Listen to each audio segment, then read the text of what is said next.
할렐루야. 복되고 기쁨이 넘치는 대강절 기간 보내시죠? 우리 다 같이 마음을 모아서 12월 15일 수요일 저녁 예배를 성부와 성자와 성령의 이름으로 다 같이 드립니다. 우리 함께 사도신경으로 신앙 고백하겠습니다.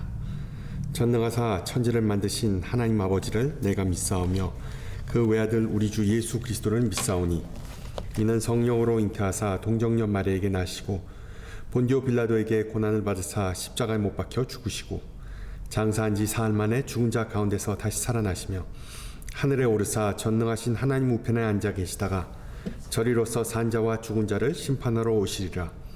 성령을 믿사오며 거룩한 공회와 성도가 서로 교통하는 것과 죄를 사해 주시는 것과 몸이 다시 사는 것과 영원히 사는 것을 믿사옵나이다. 아멘. 우리 함께 찬송가 126장 찬양하시겠습니다. 예전 찬송가도 126장 크리스마스가 다가오는데 우리 성탄절 캐롤 부르겠습니다. 126장 천사 찬송하기를. 천사 찬송하기를 거룩하신 구주께 영광 돌려보내세. 구주 오늘 나셨네. 크고 작은 나라들 기뻐 화답하여라.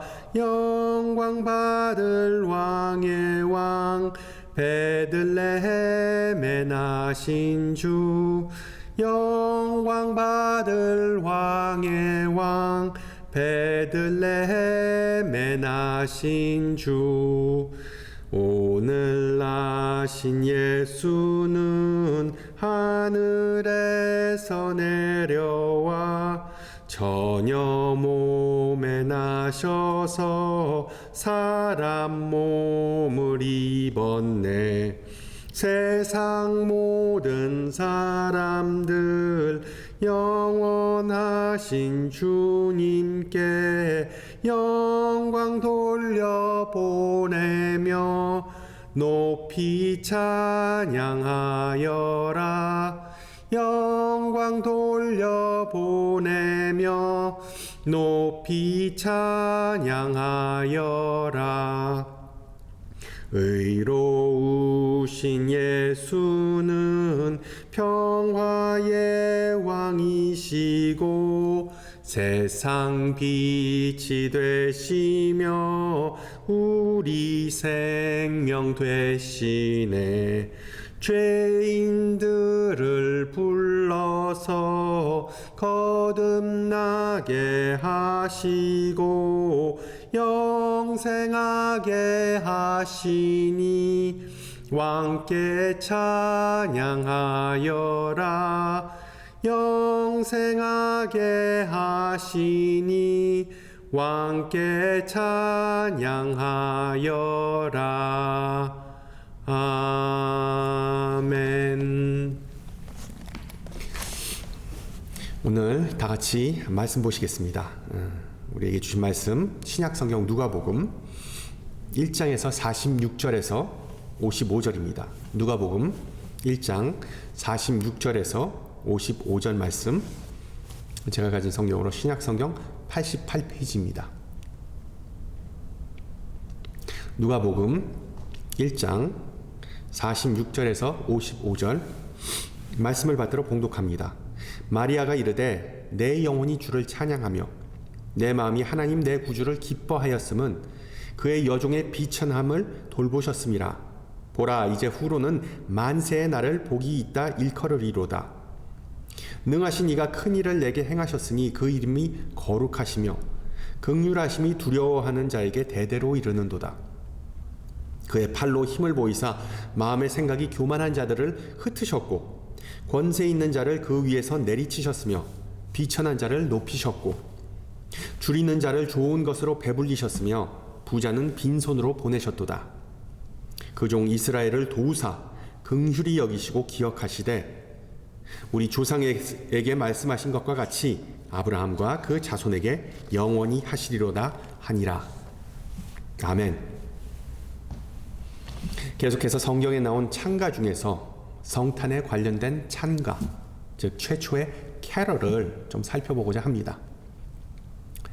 유럽 국가 중에 오스트리아에서 있었던 일인데, 그 매장 직원들이 크리스마스 시즌마다 가게에서 틀어놓는 캐럴 때문에 상당한 스트레스를 받아서 회사에 보상을 요구한다는 그런 기사를 예전에 보았습니다.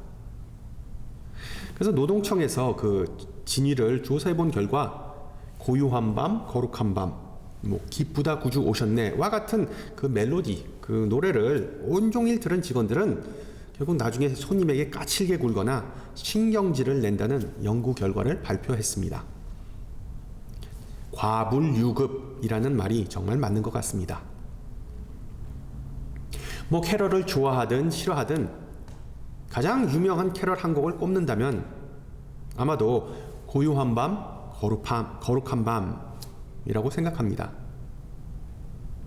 이 노래는 약 200여 년 전 그 오스트리아의 조그만 마을에서 어느 신부가 작사한 곡으로 알려져 있습니다. 예수님의 탄생을 축하하기 위해 크리스마스 이브 미사에서 사용하기 위한 캐럴로 나중에 작곡되었습니다. 특히 많은 캐럴 중에서 예수님께서 태어나신 그 베들레헴이라는 그 역사적인 전장을 가장 생생하게 묘사한 곡이라서 수많은 이들의 사랑을 받는 곡이죠. 많은 언어로 번역되고, 특히 영어로는 Silent Night, Holy Night, 그리고 또한 많은 편곡이 나오면서 결국 오늘날에는 캐럴뿐만 아니라 자장가, 영어로 럴러바이라고 그러죠. 자장가로도 널리 알려져 있습니다. 여러분, 자장가의 위력을 아시나요? 자장가의 위력? 까탈스러운 아이를 안정시키기 위해 자장가만큼 좋은 것이 없다는 것을 엄마는 잘 알고 있습니다. 자장가의 위력. 그 엄마의 목소리는 그 아이의 마음에 평안을 주는 효능이 있기 때문이죠. 그리고 또한 자장가는 엄마와 아이를 교감하게 해주는 그런 좋은 효능도 있습니다. 마음이 편해지면서 아이는 자연스럽게 잠들게 되죠. 그리고 모든 잠든 아이는 천사와 다를 바가 없습니다. 덕분에 엄마는 육아의 스트레스로부터 잠시나마 해방되게 됩니다. 일거양득인 셈이죠. 더 나아가 음악은 아기뿐만 아니라 태아에게도, 뱃속에 있는 아기에게도 상당한 유익을 준다고 알려졌습니다. 여러 연구 결과에 의하면 태중에 있는 아기는 양수 속에 있어서 그 외부로부터 전해지는 어떤 조그만 진동과 소리에 더 민감하게 반응한답니다. 그래서 임산부가 태중에 있는 아기에게 계속해서 노래를 불러주면 아기의 그 심장 박동이 낮아지고 떨어지고 아기는 안정감을 느끼게 된다는 것이죠. 이러한 현상은 노래뿐만 아니라 이야기, 스토리텔링에도 적용된답니다. 엄마가 태아에게 똑같은 스토리를 반복해서 들려줄수록 아기가 태어난 후에 그 이야기만, 들어왔던 이야기만 선호하는 경향을 보인다고 합니다. 심지어 아기가 세상에 태어난 후에 부모가 말하는 모국어와 다른 사람이 사용하는 외국어를 구분한다는 놀라운 결과도 있습니다.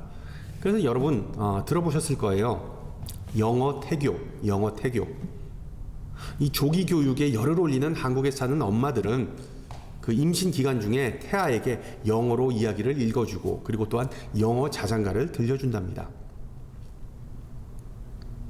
노래와 그리고 이야기와 더불어 스킨십, 아주 좋은 태교의 필수 요소죠. 임산부가 그 불뚝 나온 자신의 배를 꾸준히 이렇게 러빙하면서 쓰다듬어 주면서 어떤 효과가 있겠습니까? 태아는 기분이 좋다고 막 뱃속에서 키킹을 하죠. 킥으로 반응합니다. 실제로 태아는 자극을 받으면 받을수록 가족 구성원들과 끊임없이 소통하고자 하는 경향을 보인답니다. 예전에 제가 한국에서 비디오 떼어 가게에서 잠깐 아르바이트 한 적이 있었습니다. 군대에 가기 전이었는데 요즘은 넷플릭스 같은 것 때문에 비디오 테이프나 DVD 같은 것은 거의 다 없어졌죠. 구시대의 유물이 됐습니다. 네, 어쨌든 그 옛날에 손님들이 많이 찾던 그 비디오 타이틀 중에 마이키 이야기라는 영화가 있었습니다. 아주 히트를 쳐서 1편, 2편, 3편으로 계속 나왔습니다. 이 80년대 후반, 90년대 초반에 나온 좀 오래된 영화인데 아주 독창적인 내용 때문에 선풍적인 인기를 끌었습니다. 그 이유는 영화의 주인공이 어떤 사람이 아니라 마이키라는 태아였기 때문입니다. 영어로 fetus라고 그러죠. 태아. 그 엄마 뱃속에 있는 마이키, 그 태아는 벌써 의식이 있어서 생각도 하고 말도 하고 모든 걸 다 사람처럼 인간처럼 하고자 합니다. 엄마의 기분에 따라 계속해서 반응하죠. 비록 엄마는 자신과 직접적인 그 소통을 못하지만 아기는 그 뱃속에 있는 아기는 계속해서 이거 하라 저거 하라 엄마에게 요구합니다. 예를 들어 자기가 목이 말라서 사과 주스를 좀 마시고 싶으면 탯줄을 2번 당깁니다. 네 이렇게. 그런데 그 아기가 태어난 후에 몇 달 지나서 처음으로 내뱉는 단어, 옹알이죠.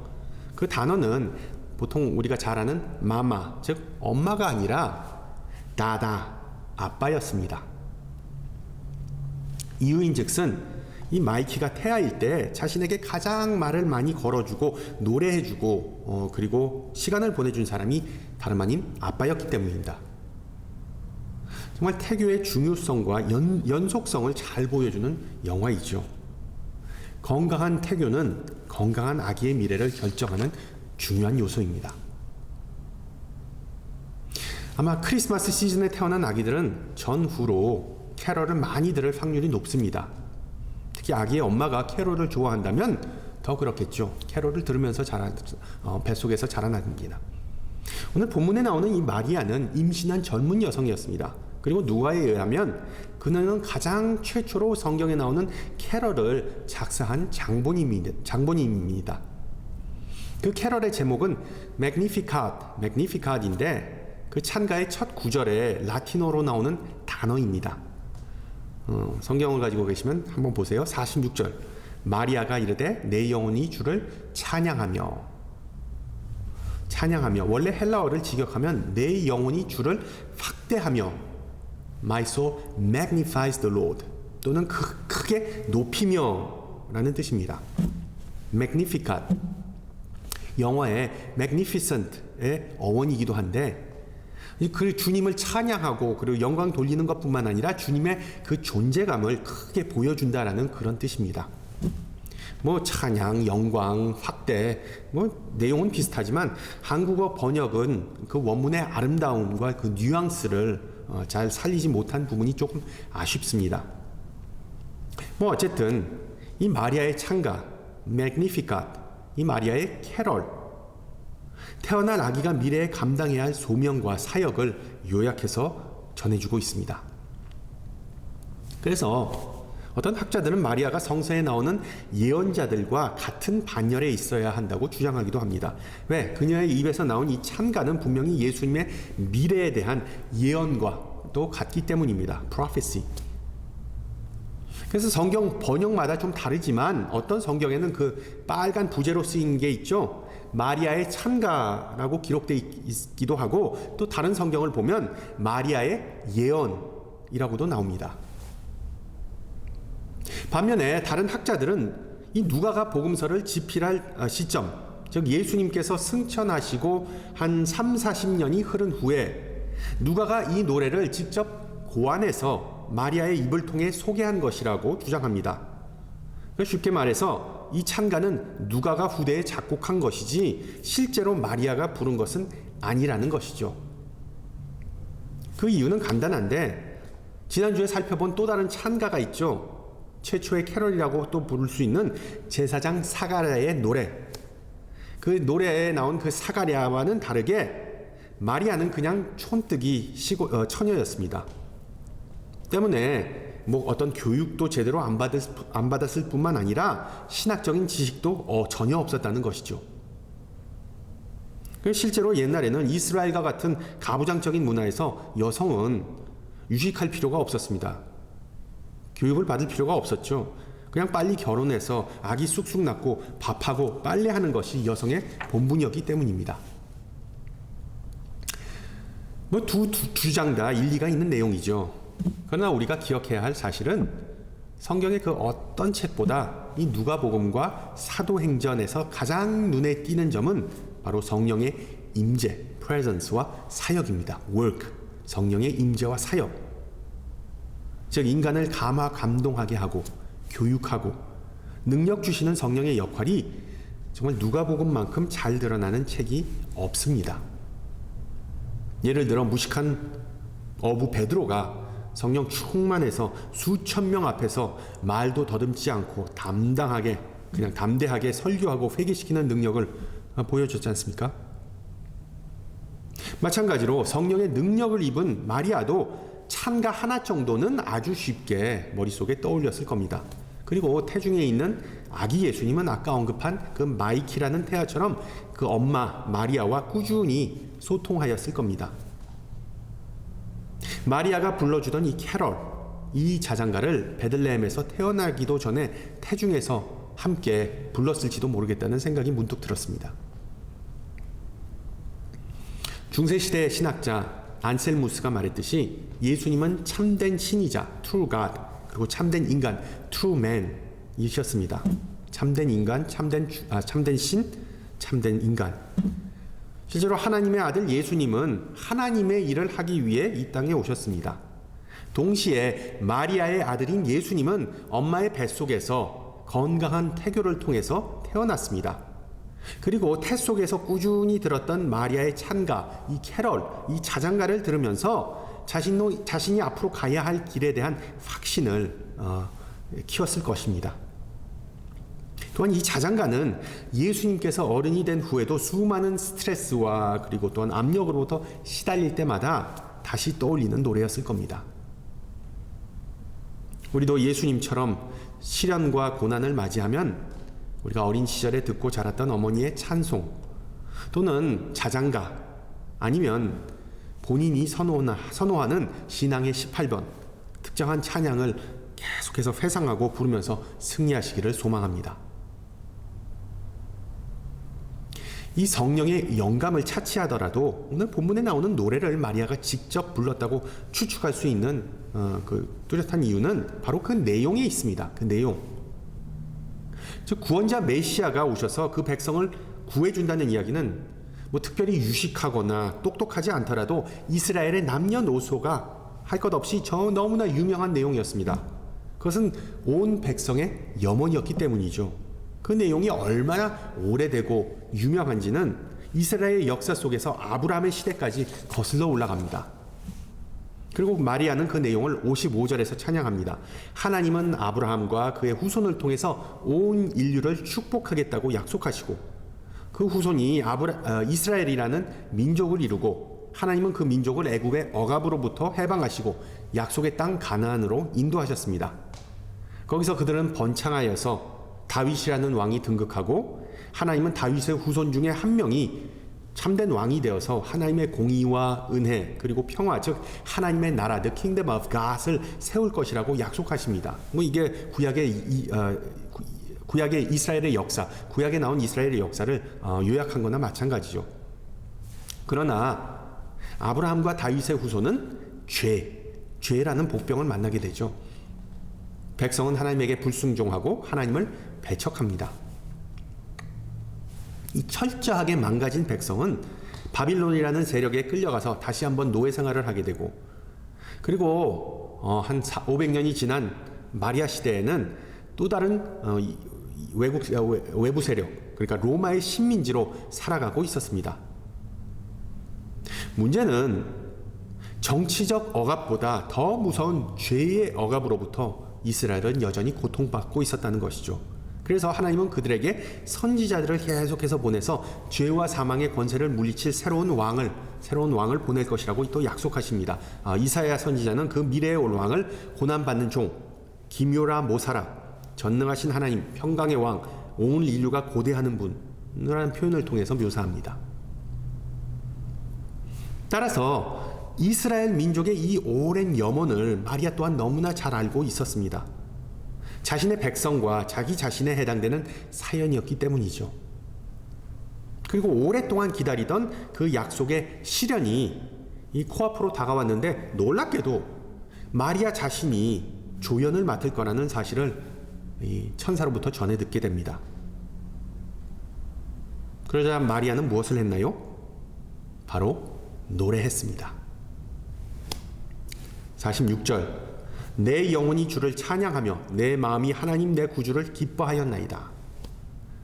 앞서 언급했듯이 헬라어 원어는 내 영혼이 주를 확대합니다 라고 기록합니다. magnify.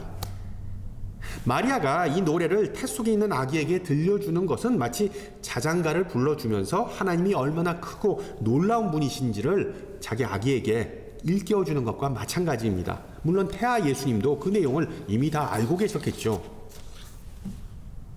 사실 이 자장가는 임산부였던 마리아에게 더 좋은 영향을 미쳤을 겁니다. 무슨 뜻이냐 하면 자신의 뱃속에 하나님의 아들이 있다고 생각하면 얼핏 흥분하고 그냥 교만해질 수도 있었지만 그 노래를 부르면서 그 가사를 묵상하면서 자신의 마음을 다스릴 수 있었던 것이죠.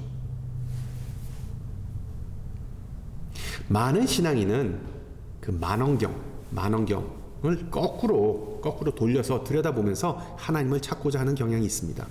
여러분, 만원경을 똑바로가 아니라 이렇게 180도 돌려보면 어떻게 보이나요?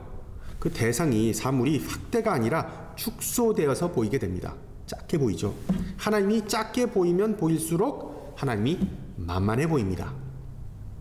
작아 보이는 하나님은, 확대되지 않은 하나님은 대단해 보이지 않고 경외의 대상이 아니기 때문입니다. 그러면 하나님을 자기 뜻대로 움직일 수 있다고 착각하기에 십상입니다. 그러나 이 마리아, 정말 정신이 제대로 박힌 마리아는 만원경을 거꾸로가 아니라 똑바로 들여다보면서 하나님의 본 모습을 보고 있습니다. 하나님은 광대하신 주님이시고 자신은 정말 그 티끌만한 존재라는 사실을 재확인하고 그 태 속의 아기에게도 전해줍니다. 아가야, 너도 겸손하거라.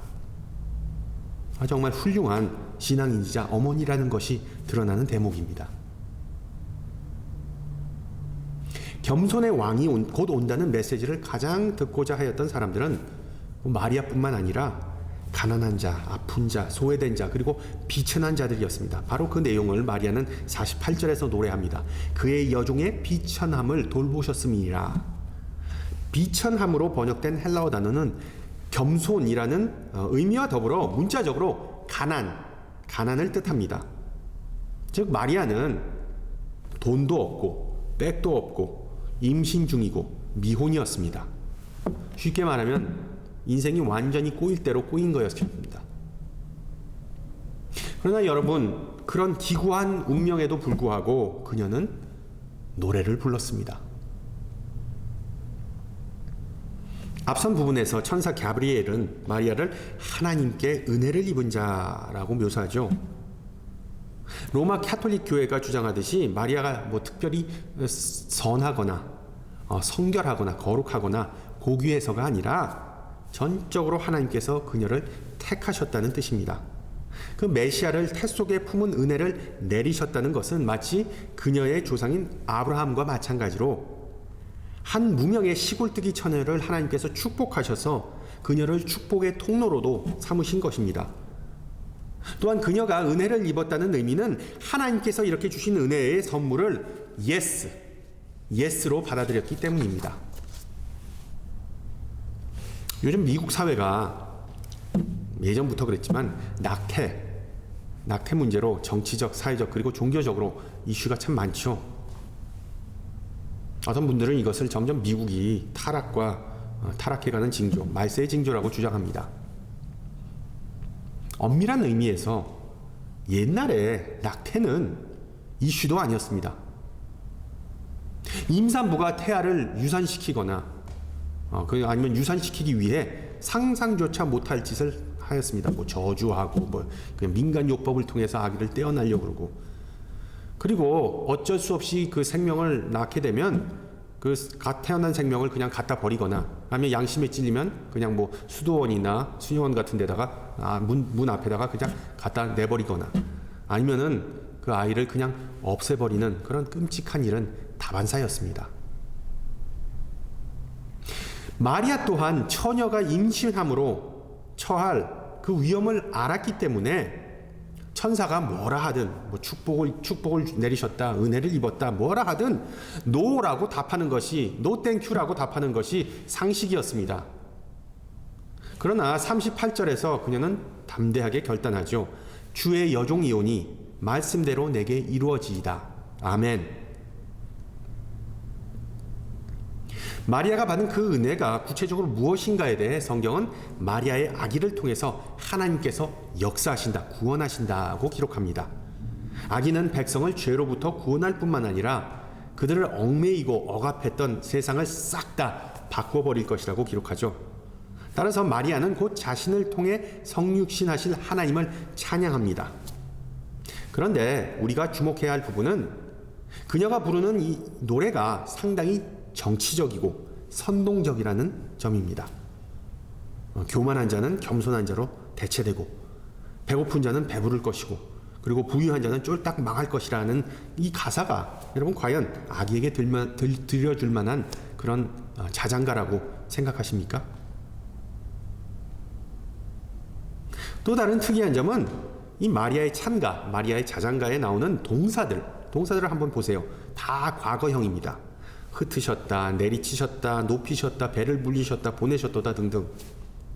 즉 미래에 있을 일들이 벌써 다 이루어졌음을 확신하면서 하나님의 아들이 어른이 된 후에 행할 일들을 지금 이 시점에서 선포하고 있습니다. 실제로 예수님은 교만한 종교 지도자들의 민낯을 폭로하시죠. 그리고 헤롯과 가이사 같은 그 권력자들에게 사랑의 힘으로 시위하십니다. 그리고 약하고 소외된 자들에게 소망을 주시고 그들을 억압하는 부유한 자들을 꾸짖으십니다. 자신의 제자들에게는 자신을 부인하고 십자가를 지고 따를 것을 명하십니다. 즉 자신의 아기는 나중에 커서 세상 사람들과 엄청난 힘겨루기를 할 것이라고 마리아는 태 속에 있는 아기에게 들려줍니다. 우리가 흔히 생각하는 그 아름답고 그리고 평화로운 그런 자장가와는 상당한 거리가 있습니다. 아주 강력하고 급진적인 메시지를 담고 있는 자장가이죠. 어떻게 보면 이 자장가는 고통스러운 내용을 수반하는 자장가이기도 합니다. 앞서 말씀드렸듯이 비록 자신이 가난하고 아무런 능력이 없지만 마리아는 노래하였습니다. 그리고 자기 아들의 그 암울한 운명, 자기 아들이 겪게 될 그 암울한 운명을 그 사실을 알고서도 그녀는 노래를 멈추지 않았습니다. 예수님이 갓 태어나서 할례를 받으려고 할 때 시므온은 마리아에게 칼이 마음을 찌르는 듯한 아픔을 겪을 것이라고 경고합니다. 예수가 소년이 되었을 때 예루살렘에 순례 갔다가 아들이 실종되는 사건을 겪게 되죠. 주 야로 3일 동안 꼬박 찾은 후에 결국 다시 예루살렘 성전에서 재회하게 됩니다. 그리고 예수님이 30살이 되었을 때 집을 이제 나가서 출가해서 말씀을 선포하고 종교 지도자들 특히 기득권과 부딪히는 모습을 보이면서 아들의 정신 상태를 마리아는 걱정하게 됩니다. 그리고 결국 알다시피 자기 아들이 흉악한 범죄자처럼 십자가에 못 박혀 죽는 그 말로 할 수 없는 고통을 겪어야만 했습니다.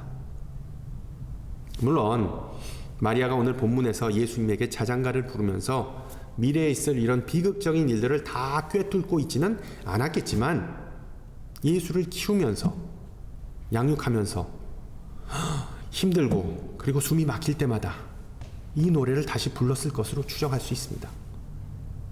그리고 당연히 부활한 예수님을 다시 만났을 때 이 노래의 가사가 얼마나 마음에 와닿았겠습니까?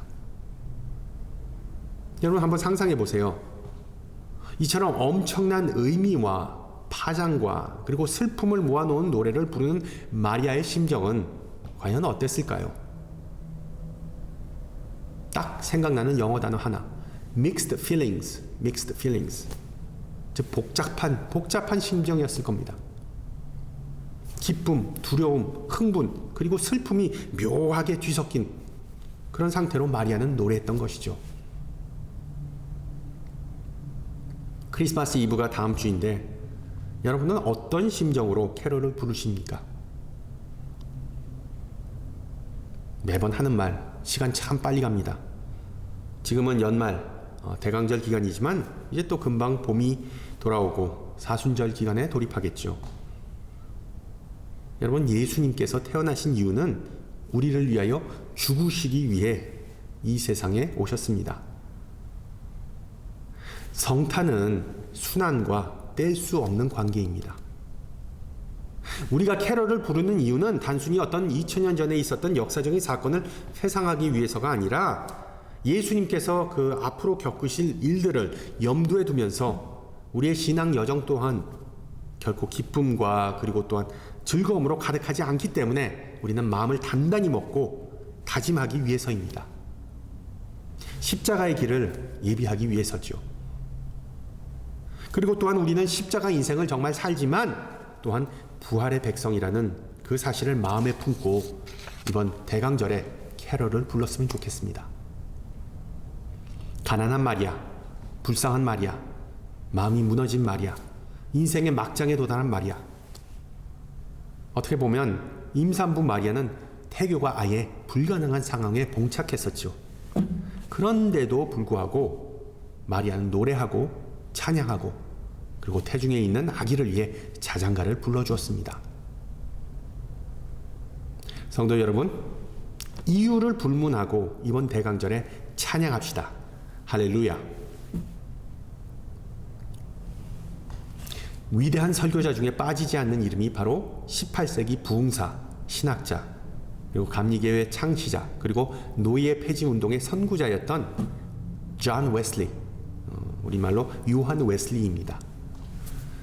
이 요한 웨슬리는 살아생전에 4만 번 넘게 설교하였고 3만 파운드, 그러니까 지금의 가치로 따지면 대략 한 10만 불을 기부하였고, 그리고 또한 말을 타고 250만 마일을 넘게 복음을 전한 정말 열정, 신앙의 거인이었습니다.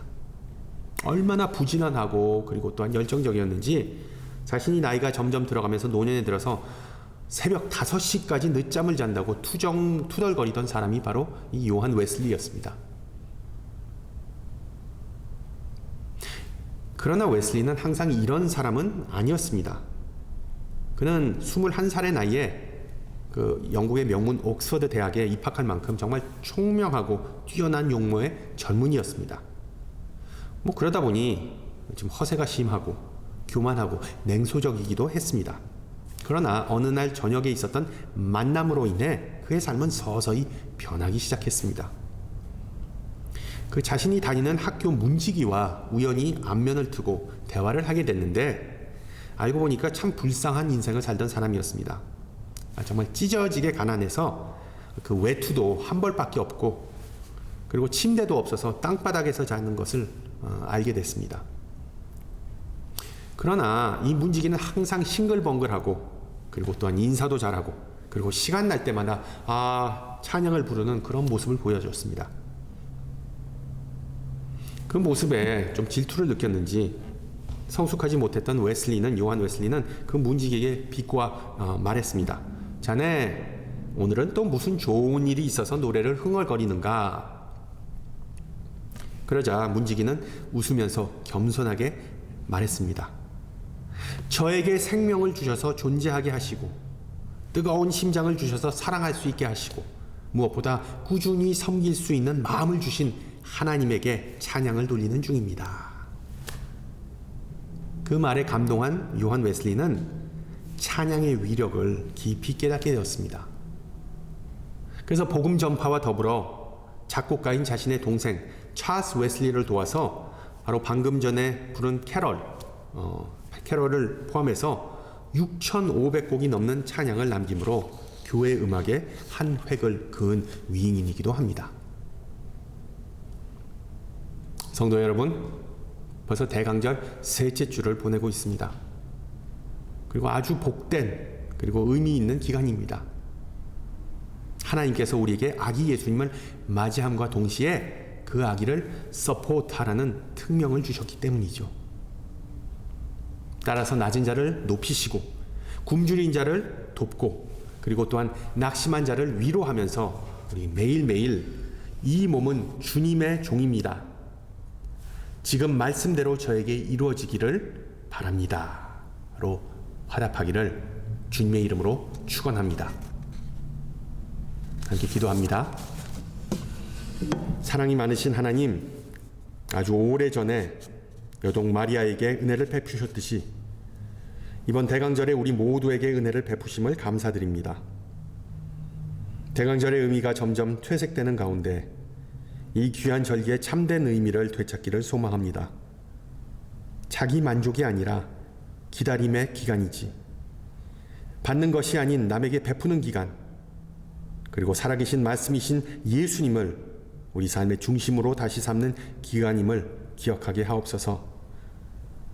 마리아처럼 성탄의 의미를 되새기고 하나님의 크신 선물을 묵상하면서 주님의 이름을 확대하고 찬양하기를 원하오니, 근본 대강절 여정을 하는 우리 모든 성도가 아기 예수님의 길을 예비하고 애타게 기다리는 마음을 갖게 하옵소서.